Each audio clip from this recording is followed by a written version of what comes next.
Hey everyone, I'm Allison and you're watching Long Island Thrifter. Today I've got some weird, wacky, and somewhat whiny eBay customer feedback to share with you. And I'll explain how I dealt with it.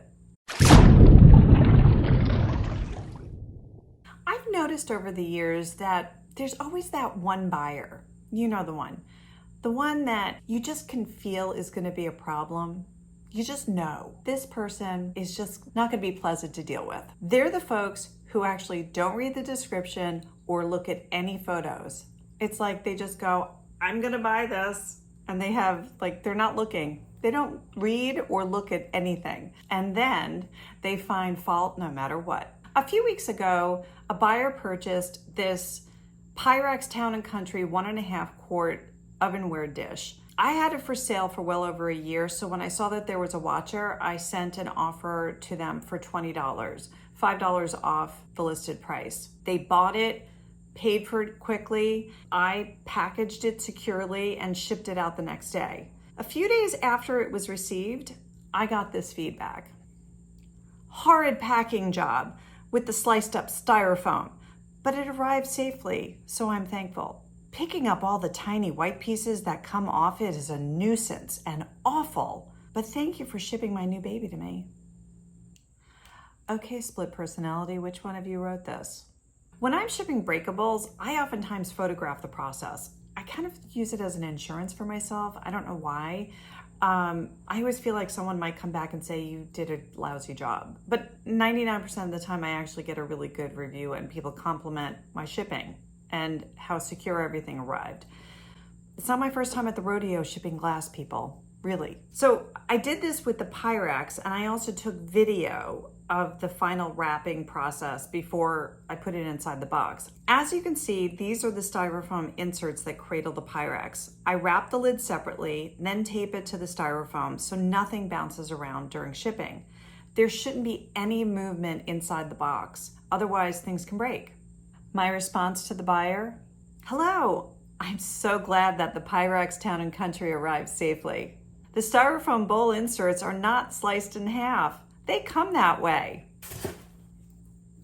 Specifically made for bowls and glass ovenware. Tape can pick up the small styrofoam easily and quickly.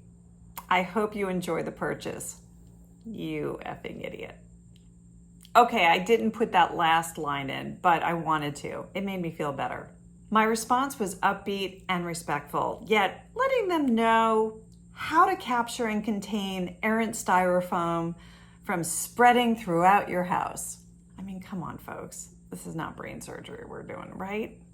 I picked up this Westclock's mid-century alarm clock for $1 at a yard sale.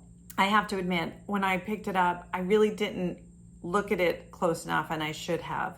When I got it home, I realized that there were several problems with it. Part of the plastic is melted, probably from someone putting a higher wattage bulb into it, causing the plastic to melt. I found the correct one on eBay, and I bought that to replace the bulb that was in there. When I put it up for sale, I was very clear in both the description and the condition of all the problems. A buyer bought it for $18. Imagine my surprise when I received this feedback. The clock looks completely different in person. The bulb doesn't work, and the plastic cover on the clock and over the light are very burnt and damaged. No shit, Sherlock. I explained that. I went ahead and wrote back, again, respectfully, but clearly stating what was in the description. Regarding clock description, I was very clear in both the condition and description. Condition, part of the plastic is melted in 2 spots. See photos. Light works only when pressing the button. Does not stay on. Description, see pictures where plastic is melted. Most likely someone used a higher wattage bulb. Correct and new bulb was installed. Although light only works when you press on top of the clock and hold the button. Clock works fine. I don't know how much clearer you can be. This final one is kind of nuts. I was the buyer in the transaction, purchasing this CoverGirl eyeshadow palette. Yeah, CoverGirl. I'm old school that way. If you like it, I do have an affiliate link below. I bought 2 of the eyeshadows from a seller that has over 14,000 reviews and over 65,000 sales on eBay. What could go wrong with this?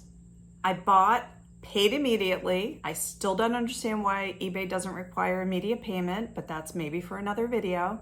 And a few days later, I received the 2 eyeshadows. I left a glowing review for the seller, and then a few days later, I got this review. Ever since you delivered Nana the cake, we've experienced nothing but flatulence. What? Wait, what? I don't even know what to say to this. But I wrote back on their feedback. I wrote, I bought eyeshadow from you and left a good review. What kind of review is this from you? I don't understand why you would send this. Then I thought I would be a really good seller and let this other seller know they may have been hacked, because no one who has sold that much and has that many reviews could have written something like this, right? I wrote them an email through eBay to let them know I thought they were hacked. I received a 3-paragraph email back about how her Nana was sure that the cake came from Long Island Thrifter because the name is so close to the TV show Long Island Medium, so my seller name stuck out. I wrote back that I don't sell food and never have, and I asked if they could please remove the feedback.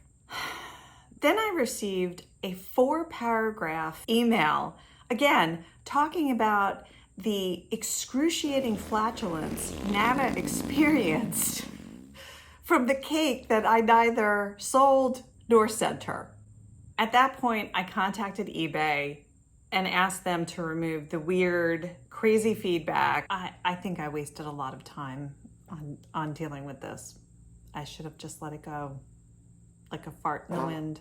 eBay agreed that their feedback had nothing to do with the CoverGirl eyeshadow palette that I purchased, and they removed the feedback. Thank God. These buyers and one seller were all added to my blocked buyer list. Did you know that you could block people from buying from you on eBay? Let me show you how to do that. On the main Seller Hub screen, here under Shortcuts is where you'll find block bidders. Tap that and you'll see blocked buyer list. Then tap manage block buyers. I'm not going to tap on that because I don't want you to see all the names that I have of some buyers and this now seller. Simply add the eBay username to this list, and these buyers will no longer be able to buy or bid on any of your items.